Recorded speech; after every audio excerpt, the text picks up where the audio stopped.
Bismillahirrahmanirrahim. Innal hamdalillah nahmaduhu wa nasta'inuhu wa nastaghfiruh wa na'udzu billahi min shururi anfusina wa min sayyiati a'malina. May yahdihillahu fala mudilla lahu wa may yudlil fala hadiya lahu. Asyhadu an la ilaha illallah wahdahu la syarika lah wa asyhadu anna Muhammadan abduhu wa rasuluh. Ya ayyuhalladzina amanu taqullaha haqqa tuqatih wa la tamutunna illa wa antum muslimun. Ya ayyuhan nasu taqu rabbakum alladzi khalaqakum min nafsin wahidah wa khalaqa minha zawjaha wa batha minhuma rijalan katsiran wa nisaa'a wattaqullaha alladzi tasaaluna bihi wal arham. Inna Allah kana 'alaikum raqiba. Ya ayyuhalladzina amanu taqullaha wa qulu qawlan sadida yuslih lakum a'malakum wa yaghfir lakum dhunubakum wa may yuti'illaha wa rasulahu faqad faza fawzan 'azima. Ma ba'd, fa inna asdaqal hadithi kitabullahi ta'ala وخير الهدي هدي محمد صلى الله عليه وعلى آله وسلم وشر الأمور محدثاتها وكل محدثة بدعة وكل بدعة ضلالة وكل ضلالة في النار. أعاذنا الله وإياكم من النار. Ikhwan fillah a'azakumullah, kita lanjutkan pembahasan hadis berikutnya. Al-hadithul khamis wal khamsun, hadis yang ke-55. Darul hudud bisyubhat, menolak hukuman dengan sebab adanya syubhat, perkara yang masih samar. An Aisyah radhiyallahu taala anha qalat, dari Aisyah semoga Allah taala meridainya berkata, qala Rasulullah sallallahu alaihi wa ala alihi wasallam, bersabda Rasulullah sallallahu alaihi wa ala alihi wasallam, idra'ul hudud 'anil muslimin mastata'tum, tolaklah hukuman untuk kaum muslimin semampu kalian. Fa in kana lahu makhraj fa khallu sabilahu, jika memang ada jalan untuk dilepaskan, maka lepaskanlah. Fa innal imama ayyukhti'a fil 'afwi khairun min ayyukhti'a fil 'uqubah. Karena seorang pemimpin kalau salah dalam memaafkan lebih baik daripada salah dalam menghukum. Rawahu Tirmidzi marfu'an wa mauqufan. Hadis ini diriwayatkan oleh Tirmidzi secara marfu' dan mauquf. Nah, hadis ini dhaif, baik secara marfu' dinisbahkan kepada Rasulullah maupun secara mauquf hanya pada sahabat. Semuanya dhaif. Karena di dalam sanadnya ada rawi yang bernama Yazid bin Ziyad. Dia matrukul hadis. Hadisnya ditinggal. Hadis ini juga didhaifkan Syalbani dalam Irwaul Ghalil nomor 2355. Akan tetapi hadis ini maknanya sesuai dengan prinsip-prinsip kemudahan dalam Islam. Sehingga meskipun hadis ini tidak bisa kita jadikan sebagai dalil tentang permasalahan ini, tetapi makna hadis ini sesuai dengan kaidah umum dalam aturan Islam. Yang pertama, hukum itu ditegakkan dengan bukti yang jelas, bukan dengan bukti yang masih samar. Jadi kalau orang itu jelas terbukti mencuri, nah dengan bukti-bukti yang jelas, dengan saksi-saksi yang jelas, maka diputuskan hukuman sebagai seorang pencuri. Tapi kalau sekedar tuduhan, masih samar, remah-remah, tidak tahu ini benar apa salah, dia itu mencuri, bukti-buktinya kurang akurat, saksi-saksinya juga meragukan, maka membebaskan tuduhan orang ini sebagai pencuri adalah termasuk sesuai dengan prinsip Islam. Dibebaskan dari tuduhan, tak bersalah. Jadi istilah praduga tak bersalah dalam hukum ini untuk satu ini sesuai dengan garis Islam, sesuai dengan ajaran Islam. Hukum asal seseorang itu ialah praduga tak bersalah sampai terbukti dia bersalah dengan adanya bukti yang jelas atau saksi yang jelas. Nah, sehingga dalam hadis ini terdapat faedah seorang hakim yang ini merupakan wakil dari pemerintah dalam mengadili suatu perkara. Kalau sampai membebaskan seseorang, tidak memvonisnya dengan hukuman dikarenakan datanya tidak kuat, bukti dan saksinya tidak kuat, itu lebih baik. Sekalipun ternyata salah dalam keputusannya, daripada divonis hukuman terus ternyata salah. Kalau sama-sama salahnya, lebih baik dimaafkan daripada apa ini? Dihukum. Nah, kalau misalkan dimaafkan, kok terbukti di kemudian hari orang ini benar-benar pencurinya, maka itu lebih ringan, lebih baik. Tinggal diciduk lagi saja dengan bukti yang baru dan saksi yang baru. Daripada apa ini? Terlanjur dihukum sebagai pencuri, ternyata di kemudian hari terbukti dia tidak terkena kasus pencurian sedikit pun. Ya kan? Tapi ya gimana lagi? Sudah divonis penjara atau paling tidak ya, telah dipotong tangannya sebagaimana aturan dalam Islam. Tangannya sudah terpotong, ternyata di kemudian hari terbukti tidak bersalah. Enggak bisa dikembalikan tangannya, ya kan? Nah, sehingga dalam bab ini sesuai dengan garis-garis besar aturan Islam secara umum. Yang pertama, adanya praduga ini tak bersalah. Yang kedua, salah tetapi membebaskan hukuman lebih baik daripada salah dengan memberi apa ini? Hukuman. Nah, begitu. Kemudian dalam makna hadis ini terdapat prinsip yang juga diakui dalam Islam.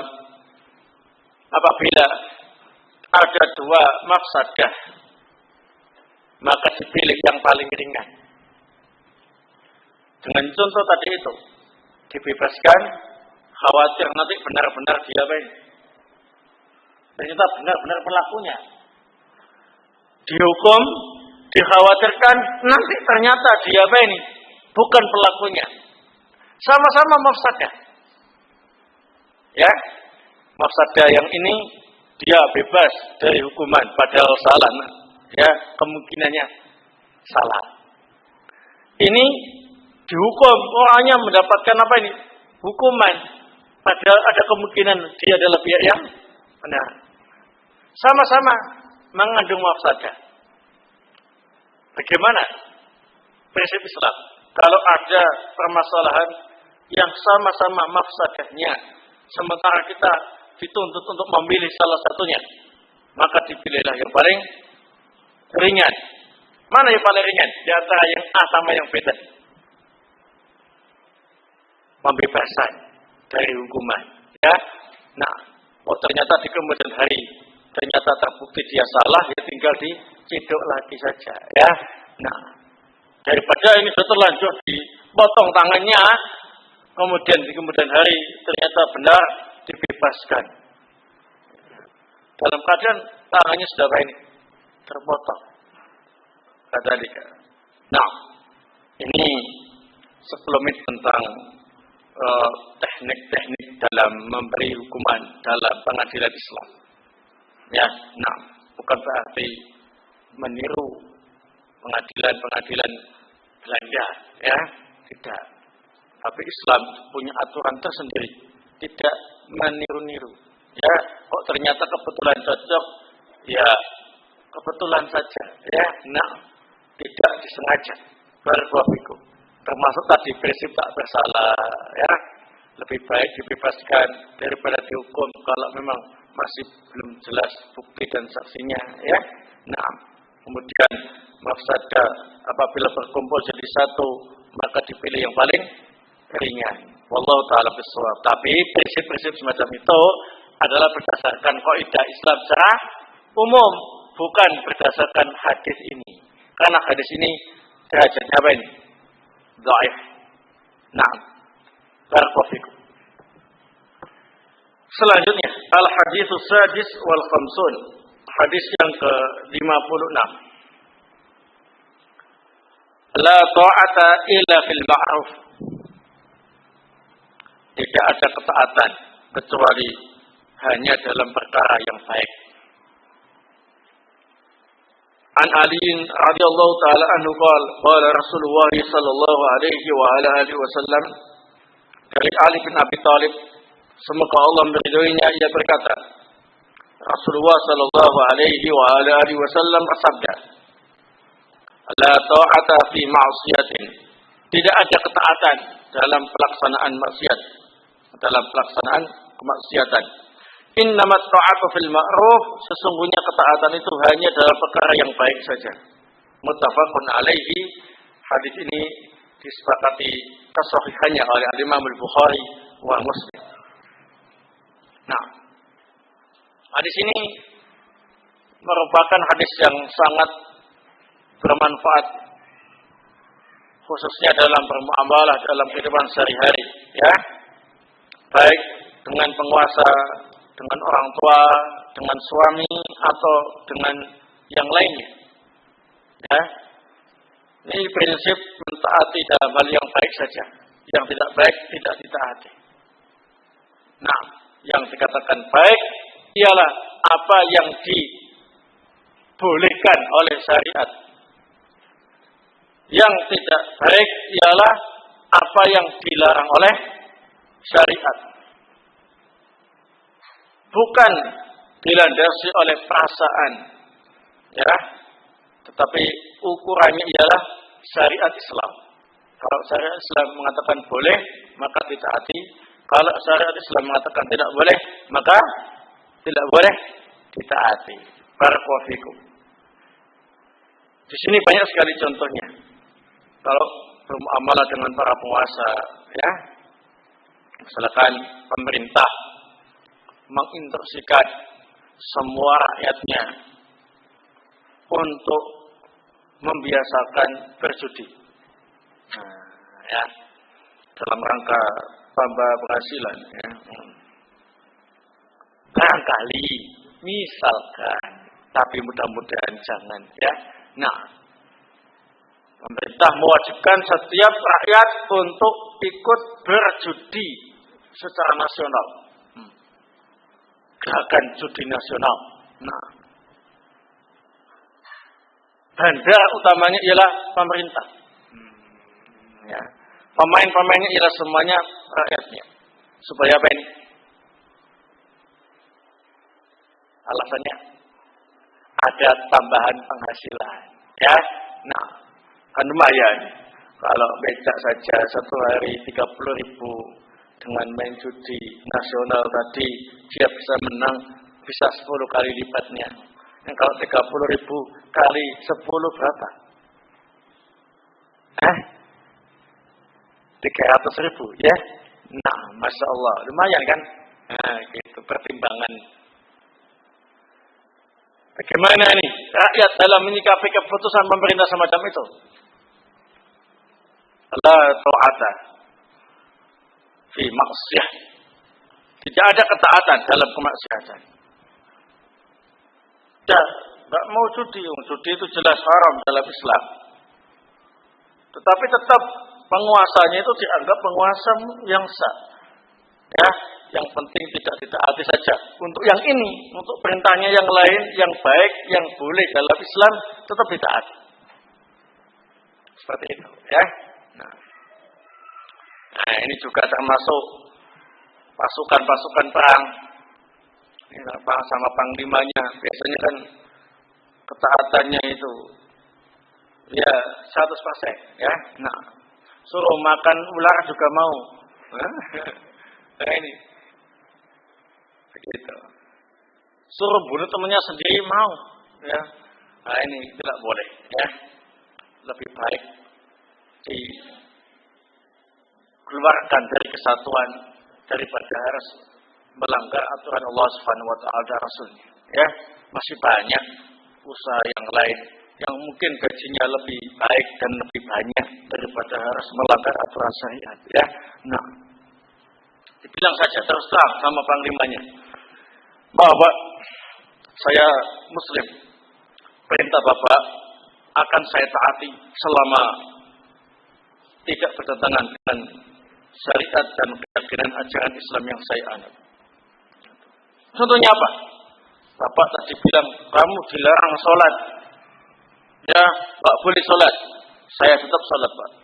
Walaupun saya disuruh post up 500 kali, saya laksanakan post up-nya saja, tapi sholatnya tetap. Nah, kan begitu, contoh. Termasuk dengan orang tua juga begitu.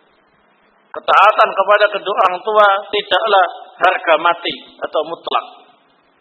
Dipilih-pilih.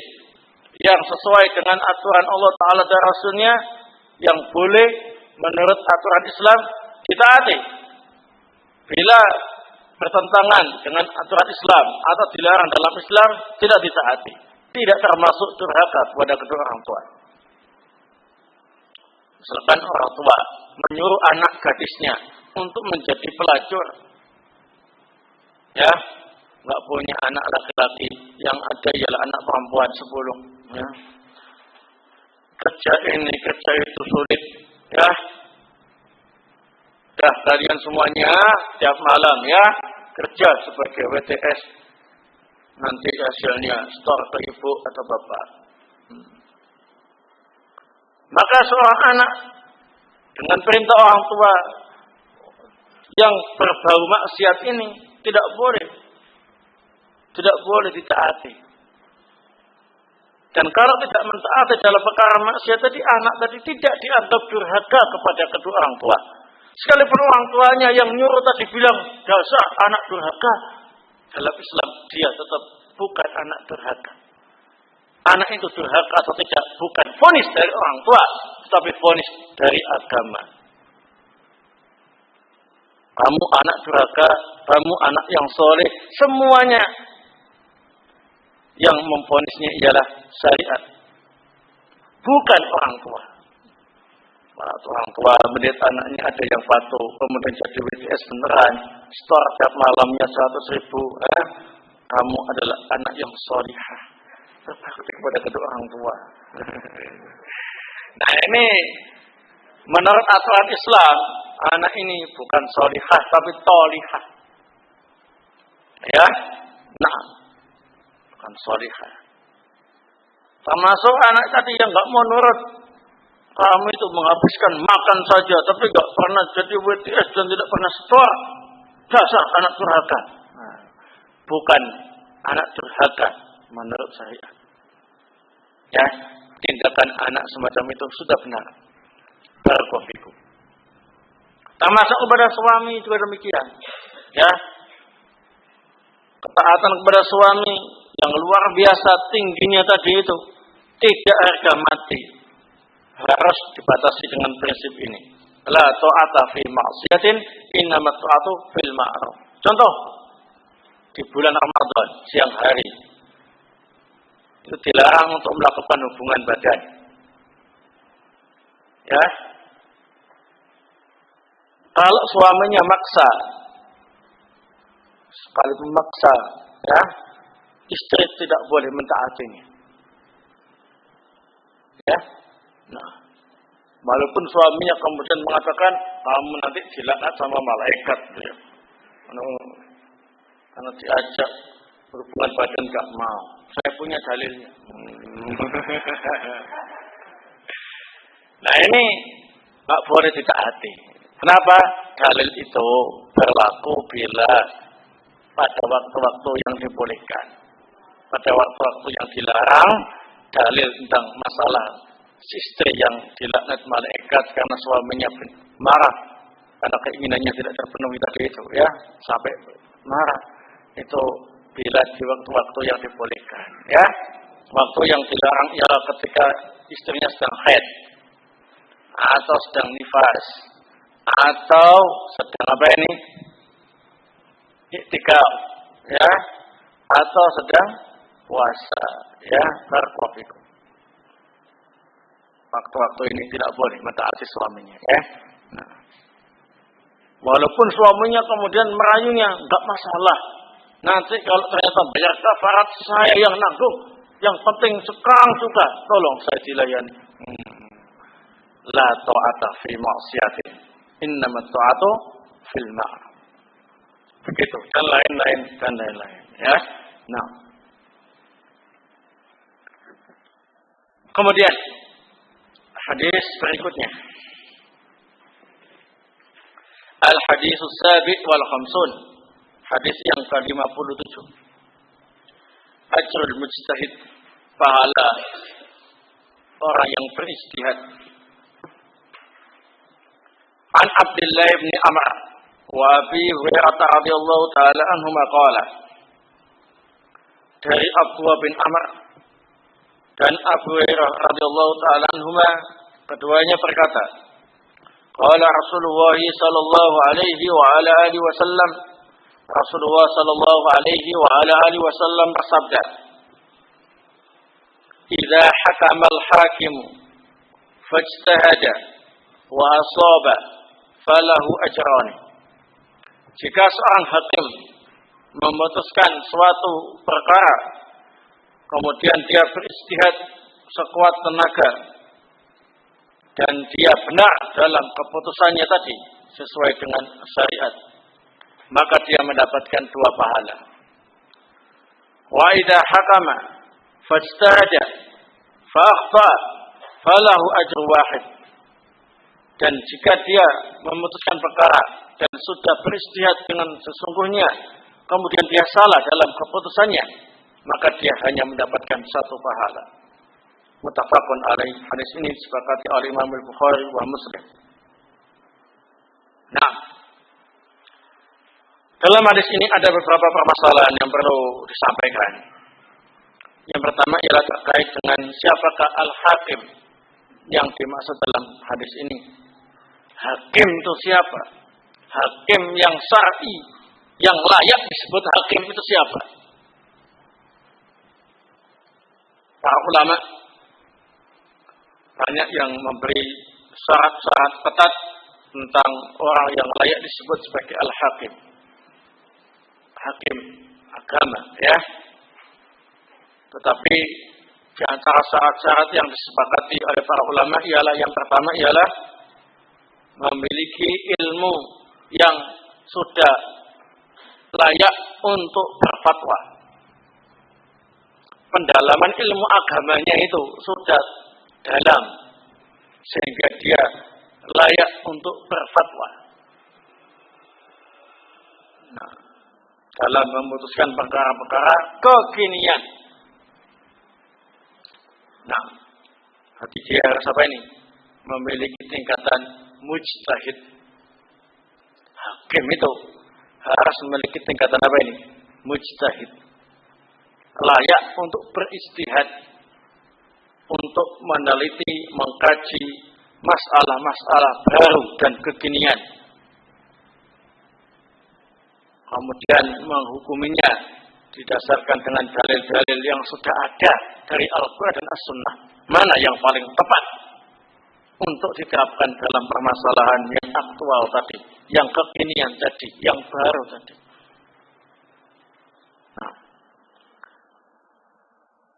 orang yang dikatakan mujtahid ini tidak harus hafal Quran 30 juz, tidak harus hafal kitab-kitab hadis Bukhari dan Muslim, tidak. Tetapi paling tidak dia harus menguasai ayat-ayat seputar masalah hukum. Di ayat-ayat Al-Quran yang terkait dengan masalah hukum-hukum syariat harus dikuasai. Yang kedua, Dia harus menguasai tentang ikhtilaful ulama dalam suatu permasalahan. Perbedaan pendapat yang terjadi di kalangan para ulama dalam suatu permasalahan. Dia tahu ikhtilaf. Oh, menurut ini begini, menurut itu begini, gini, dalilnya masing-masing ini. Harus tahu. Nah, kemudian harus menguasai ilmu alat, nahwu, sharaf, bahasa Arab dengan baik. Kenapa? Karena sumber hukum ialah Al-Quran dan hadis yang itu berbahasa Arab.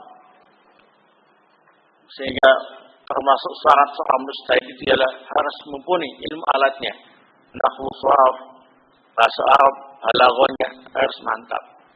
Nah, kalau mubtada' khobar saja enggak paham, kenal saja tidak, apalagi memahaminya.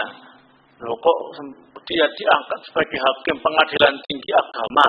Wah, ini memasang seseorang tidak pada tempatnya. Ya, nah, apa deh? Tidak sembarangan hakim itu ya. Nah, barakallahu. Kemudian memiliki keyakinan yang benar, akidah yang benar. Ini penting. Seorang hakim itu harus memiliki akidah Ahlus Sunnah wal Jamaah yang mengikuti Rasulullah dan para sahabatnya radhiyallahu taala anhum ajma'in.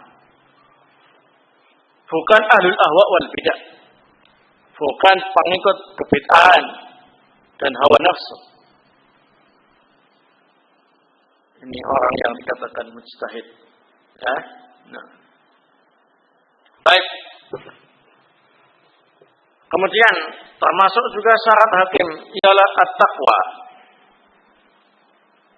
Dia dikenal sebagai orang yang bertakwa secara zahir. Adapun secara batin hanya Allah saja yang tahu.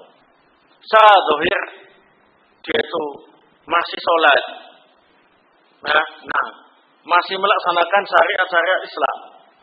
Kalau ada kiai nggak sholat, nggak pernah sholat, jangan jadikan hakim. Ya, berarti secara zahir tidak bertakwa. Walaupun dia meyakini saya ini secara zahir mungkin kalian tuduh ahlul maksiat, tapi secara batin saya ini ialah waliullah. Ini salah ya. Nah, Nabi saja secara zahir masih sholat, masih melaksanakan syariat Islam sampai meninggal dunia. Gak pernah beliau sampai kemudian meninggalkan kewajiban agama itu, kemudian mengatakan secara zahir mungkin kalian bilang saya ahli maksiat, tapi secara batin saya ini adalah waliullah, walinya Allah. Gak pernah. Ya. Nah, itu enggak layak jadi hakim orang semacam itu. Ya. Nah, barakallahu. Kalau sudah memenuhi syarat tadi, maka orang inilah yang disebut dengan apa ini? Al-hakim. Hakim. Yang apabila dia beristihad untuk memutuskan perkara dan benar sesuai dengan yang diinginkan oleh Allah Ta'ala dan Rasulnya, dapat 2 pahala. Yang pertama ialah pahala karena dia sesuai dengan al-haq. Yang kedua ialah pahala ijtihadnya tadi. Dan apabila ternyata keputusannya itu kok ternyata salah, dia sudah berusaha semaksimal mungkin, ternyata terjadi kesalahan dalam memutuskan. Nah, maka dapat 1 pahala, pahala ijtihadnya. Adapun kesalahannya tadi dimaafkan oleh Allah Subhanahu wa taala karena tidak didasari dengan kesengajaan dan sudah berusaha semampunya sesuai dengan kapasitas ilmu yang dimilikinya. La yukallifu nafsan illa wus'aha. Allah tidak memberi beban seseorang di luar batas kemampuannya. Tetapi keputusannya yang salah tadi tidak boleh diikuti. Adapun kalau mereka-mereka yang tidak layak disebut sebagai al-hakim, Kalau benar dalam memutuskan, ya benar. Kalau salah, ya salah. Dosa. Artinya ada faedah. Bila ada seorang yang jahil, orang yang bodoh dalam masalah agama ini, kemudian dia dinobatkan sebagai hakim, kemudian memutuskan perkara dengan kebodohannya, sekalipun benar, nah dia telah menzalimi dirinya sendiri, berdosa. Kenapa kok berdosa? Dia telah melangkai pihak yang paling berwenang dalam masalah itu. Hanya dia telah berbuat zalim, ya, mengambil posisi yang tidak menjadi haknya.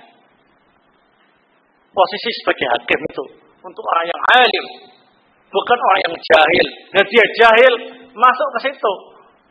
Nah, sekalipun keputusannya kok nggak sengaja benar gitu ya. Nah, apalagi salah, nah tambah dosa, ya. Paham? Di orang bodoh kalau dijadikan hakim mau saja, kemudian memutuskan perkara dengan kebodohannya, benar ataupun salah, berdosa dia, nggak dapat pahala. Termasuk ahlul ahwa wal bidah yang tidak layak disebut sebagai hakim, yang memang keyakinannya rusak, tidak punya ketakwaan, sekalipun ilmu agamanya mumpuni, wawasan tentang keagamaannya luas, niatnya sudah jelek, ingin merusak agama, walaupun dia sendiri niatnya baik, tapi tindakannya itu betul-betul merusak agama, maka tidak termasuk dalam kategori hakim ini. Ya, walaupun enggak sengaja, kalau sesuai dengan apa ini al-haq, ya. Paham maksudnya? Jadi hakim yang mana? Sehingga dari sini, ikhwan fillah azakumullah, sangatlah salah bila ada orang yang ketika dinasihati, ya akhi, Anda tahu enggak, fulan itu sahibul hawa, dia itu pelopor hawa nafsu, pelopor bid'ah, ucapannya sering menyimpang. Kemudian si fulan tadi berkata, ya akhi, engkau jangan menjelek-jelekan dia. Dia itu bagaikan hakim. Apabila salah tetap dapat satu pahala. Ya. Jawabannya, dia itu tidak layak sebagai apa ini? Hakim. Dan kalau salah dapat dosa, bukan pahala. Nah, sudah tidak boleh diikuti keputusannya, dia juga tidak dapat pahala karena tidak layak disebut sebagai hakim. Kenapa demikian? Ya, karena al-hakim di sini yang dimaksud ialah seperti yang saya sampaikan tadi. Ditambah lagi ada lafaz fajtahada. Hati ini adalah orang yang ahli ijtihad, bukan orang yang jahil, yang bodoh tentang masalah agama ini. Barakallahu. Ya, jadi kalau seandainya kita belum sampai tingkat ijtihad, nah, barakallahu, kalau memang kita salah, ya langsung bertobat dan beristighfar kepada Allah Subhanahu wa taala. Jangan kemudian husnudzon dengan diri kita. Allah apa? Allah mengampuni, ya kita dapat satu pahala. Saya kan beristihad. Ya. Enggak semua orang boleh beristihad, ya. Nah, sebagaimana yang dikembangkan oleh salah satu ormas Islam, ya, pintu istihad masih tetap terbuka. Oh, ya. Memang terbuka sampai hari kiamat bagi yang bisa membukanya. Bagi yang tidak bisa membukanya, jangan mendobrak pintunya, nanti jebol semua. Nah, ya kan? Nah, pintu istihad masih terbuka lebar sampai hari kiamat bagi yang membawa kunci yang bisa membukanya. Bagi yang tidak punya kuncinya, maka pintu itu tetap tertutup. Kalian jangan nekat untuk jebol pintu tadi, nanti malah berantakan. Ya, kenyataannya memang demikian.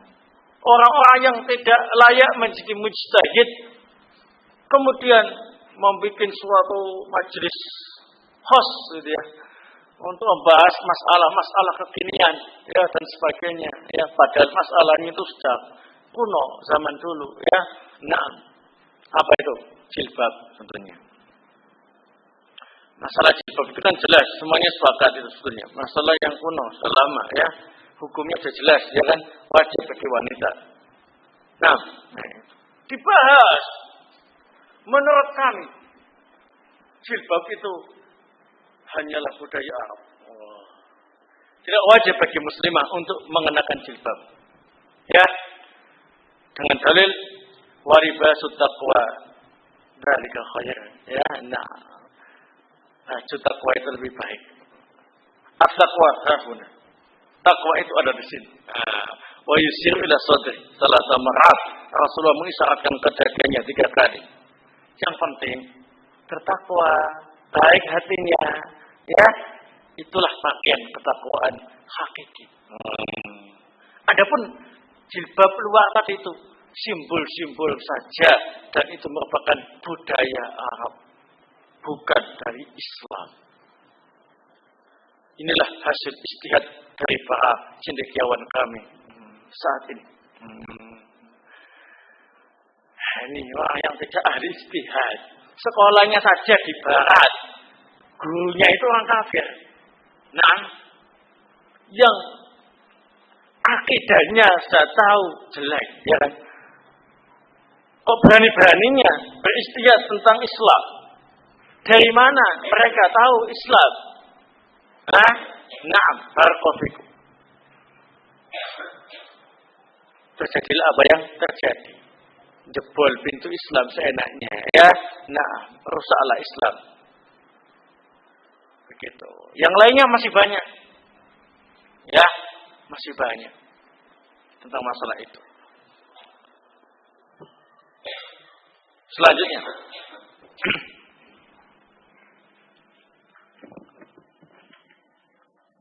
Al-Haditsus Samin wal Khamsun. Hadis yang ke-58.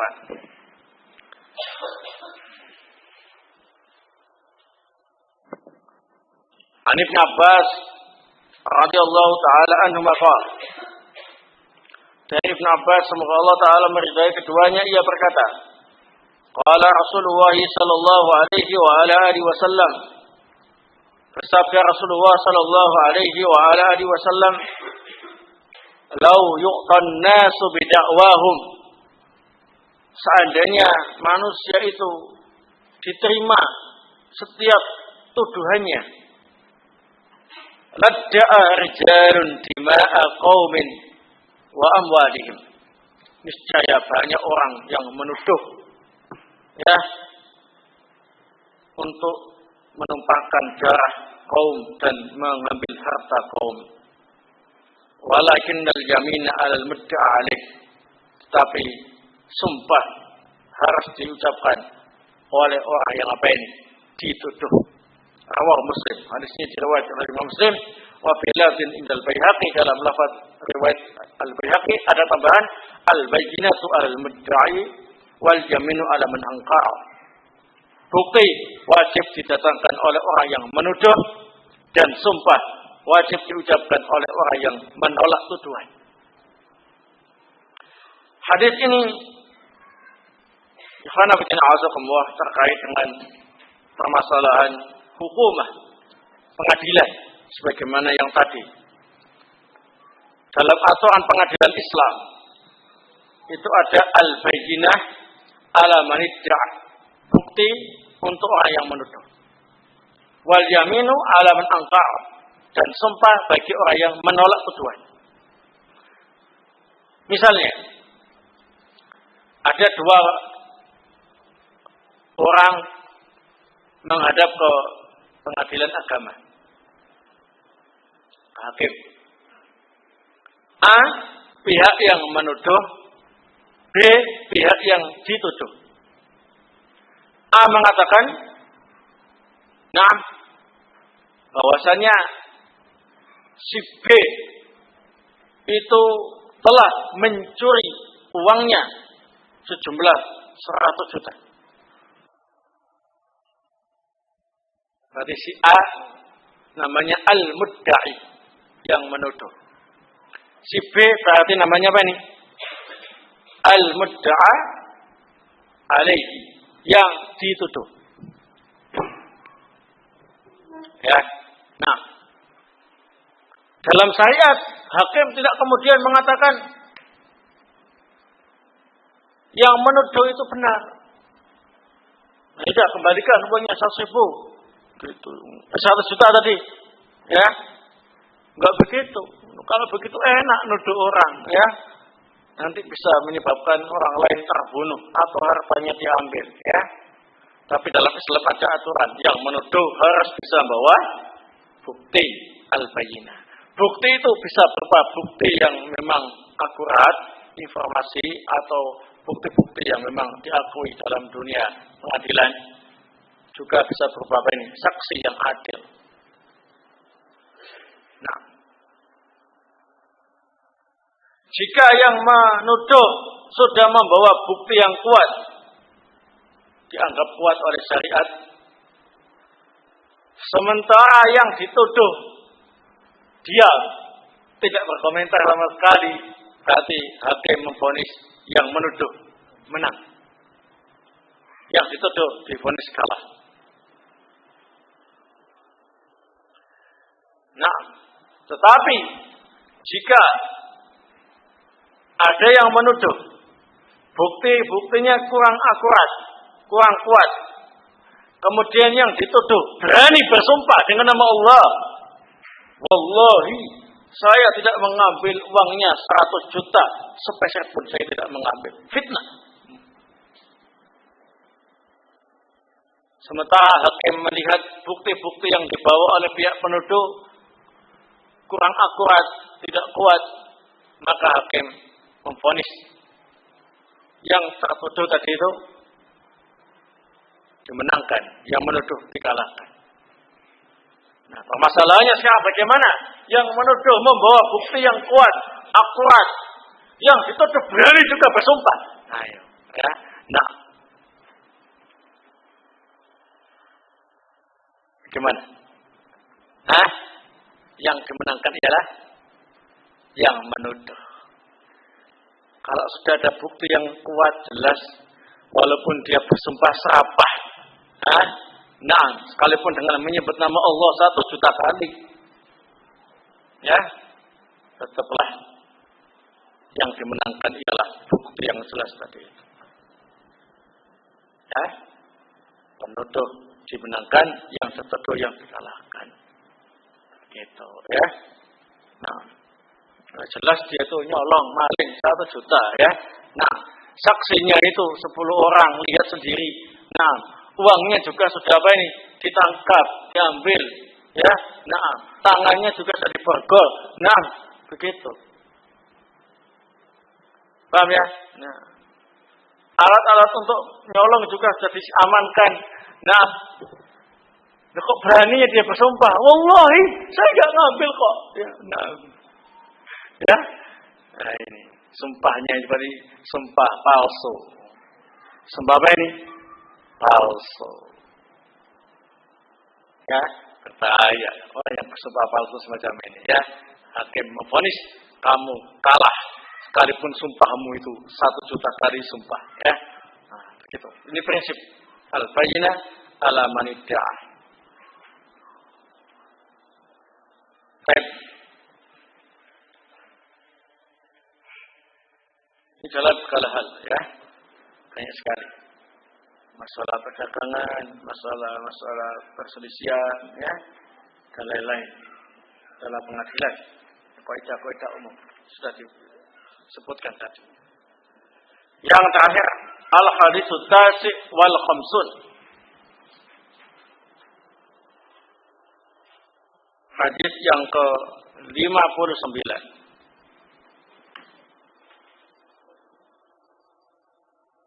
Sifatul syahid al-adl. Ciri saksi yang adil. Sebagai pelengkap aturan main dalam pengadilan Islam, ya. Nah, An Aisyah radhiyallahu taala anha marfu'an. Dari Aisyah semoga Allah taala meridhoinya secara marfu', yakni langsung dinisbahkan kepada Rasulullah sallallahu alaihi wa ala alihi wasallam. Rasulullah bersabda, "La tajuzu syahadatu kha'in wala kha'inatin."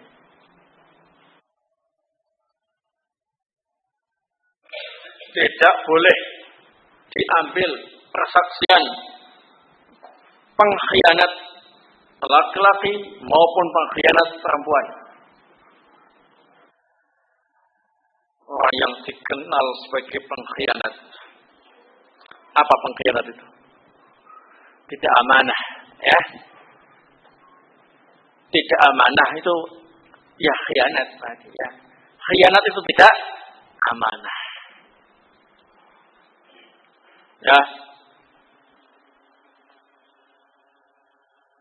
Nah, jadi sekalipun saksinya 1000, kalau semuanya itu mengkhianat, mau khianat, nggak diterima saksinya. Orang yang dikenal sebagai pengkhianat, tidak amanah, ya, tidak amanah. Baik. Yang kedua, wala majluda hadda, atau wala majludin hadda.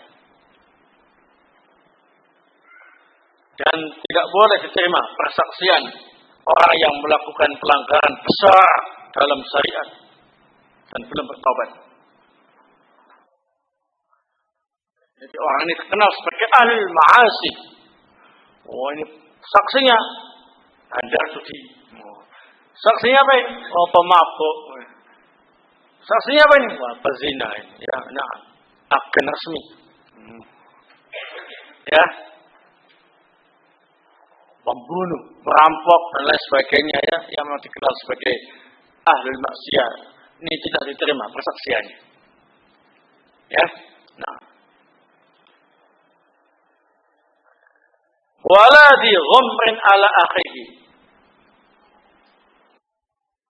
Dan tidak boleh menerima persaksian orang yang memusuhi, yang memiliki permusuhan, ya, kedengkian kepada pihak yang terkait dalam perkara itu.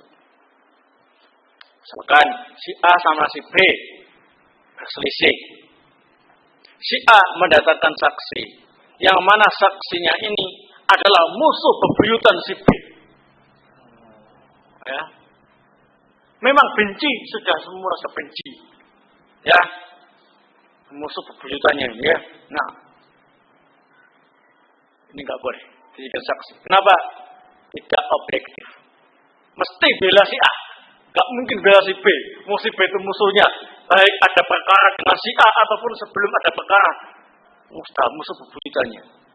Hakim jangan menerima saksi model semacam itu, ya. Ini tersangkut perkara permusuhan dengan si B. Mundur, ya. Nah, cari saksi yang lain. Gitu. Wala dhaninin fi wala'in wala qarabatin. Dan tidak boleh pula mengangkat saksi dari tuan yang memerdekakan budaknya, yang memberi kesempatan budaknya untuk merdeka. Nah, kalau ada perkara yang terkait dengan budak yang baru merdeka, maka tuannya ini tidak boleh apa ini? Jadi saksi atas dia. Mesti bela, ya. Nah, ini mantan budak kesayangan saya yang tak merdekakan, itu ya. Nah, yang tak boleh. Wala qarabatin, tidak boleh pula saksi dari sanak kerabatnya sendiri. Ya, ada perselisihan A sama si B. Si A mendatangkan saksi, ya. Nah, yang didatangkan itu ialah suaminya sendiri, atau bapaknya sendiri, atau anaknya sendiri, ya. Nah, hakim menolak saksi dari pihak keluarga. Ya, harus dari orang lain. walal qani'i min ahlil bait. Nah, dan tidak boleh pula mengangkat saksi al-qani' min ahlil bait. Pembela pihak keluarganya, ya. Nah, tim pembelanya, ya, tidak boleh. Ya. Qani' pembela itu berarti bukan keluarga, tapi orang-orang yang setia dengan keluarganya, dengan tuannya, misalkan satpamnya atau apa lagi itu, pembantunya, pokoknya karyawannya yang memang apa ini setia dengan dia, bolo-bolonya, konco-konco yang setia, ya. Nah, mesti bela itu. Rawat Tirmidzi, hadis ini diriwayatkan oleh Tirmidzi, dikhasankan Syekh Albani dalam kitab Irwaul Ghalil. Dalam hadis ini, khonafidin azakumullah, ternyata dalam undang-undang peradilan Islam menetapkan bahwasanya saksi itu dari orang yang adil. Yang kedua, bukan termasuk mereka-mereka yang disebutkan tadi, ya. Nah, untuk menjaga objektivitas dalam menetapkan hukum, ya. Nah, tidak sepihak. Barakallahu, sehingga manusia di hadapan hukum itu tidak memiliki derajat yang sama. Saksi dibeda-bedakan. Wallahu taala a'lam bissawab. Mudah-mudahan bermanfaat. Saya cukup sekian. Wassallallahu ala nabiyina Muhammad wa ala alihi wasallam. Walhamdulillahirabbil alamin.